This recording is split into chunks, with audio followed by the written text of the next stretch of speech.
La paix soit avec vous. Aujourd'hui, 1er janvier 2020, l'Église nous donne de célébrer Sainte Marie, Mère de Dieu. Mais c'est également, depuis plusieurs années, la journée mondiale de la paix. Et nous sommes arrivés à la 53e journée mondiale. Et le pape nous invite à prier pour la paix et à être des instruments de la paix. Mais venons d'abord à dire un mot sur Marie, Mère de Dieu. Pas seulement Mère de Jésus, homme, mais Mère de Jésus dans sa double nature, nature humaine, nature divine, consubstantielle au Père. Marie a donné naissance à son Créateur. Et c'est ça qui fait sa grandeur. Et Saint Paul nous le précise. Lorsqu'est venue la plénitude des temps, Dieu a envoyé son Fils, né d'une femme et soumis à la loi. Donc, homme en tout. Effectivement, né d'une femme, comme nous tous, nous naissons d'une femme, soumis à la loi de Moïse, à la loi de la pesanteur, de la famine, de la peur, de la crainte, de la croissance humaine, comme les textes bibliques nous le montrent. Mais dans le même temps, il est Fils de Dieu. Il précise donc qu'il est, par sa résurrection, Jésus a été fait Seigneur et Sauveur de toute l'humanité, bien que les temps depuis la conception. Il nous donne, à nous qui sommes ses enfants, l'adoption filiale. Nous recevons le don de l'Esprit Saint qui nous libère de l'esclavage du péché. Et à ce titre, nous devenons nous aussi les artisans de la paix. Et notre monde a besoin de paix. La paix est un chemin d'espérance, de dialogue et de réconciliation. Chemin d'espérance qui a plusieurs obstacles.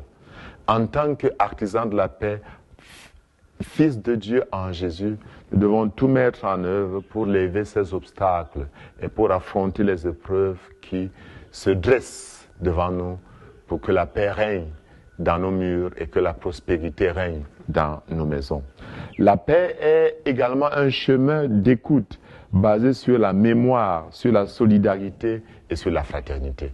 Mémoire de tout ce que Dieu a réalisé pour nous, mais aussi solidarité entre nous les humains, car nous sommes tous des fils d'un même Père. Je ne peux pas construire la paix si je ne considère pas que celui qui est en face de moi est la révélation du visage de Dieu. Il est le visage de Dieu. Ce visage, quelquefois, est tuméfié à cause des vicissitudes de la terre, à cause des chutes et des rechutes, mais ce visage restera toujours le visage de mon frère et de ma sœur. Mais la paix se construit aussi comme un chemin de réconciliation dans la communion fraternelle. Saint Paul nous appelle vivement à être des ambassadeurs de la réconciliation. Nous ne pouvons pas, nous qui avons reçu le don de la grâce de la réconciliation avec Dieu, ne pas chercher à nous réconcilier. La réconciliation signifie s'abaisser pour que l'autre grandisse. Ça ne veut pas dire que l'autre n'a pas tort, mais je l'accepte et j'essaye de faire le pas. Parfois le premier pas.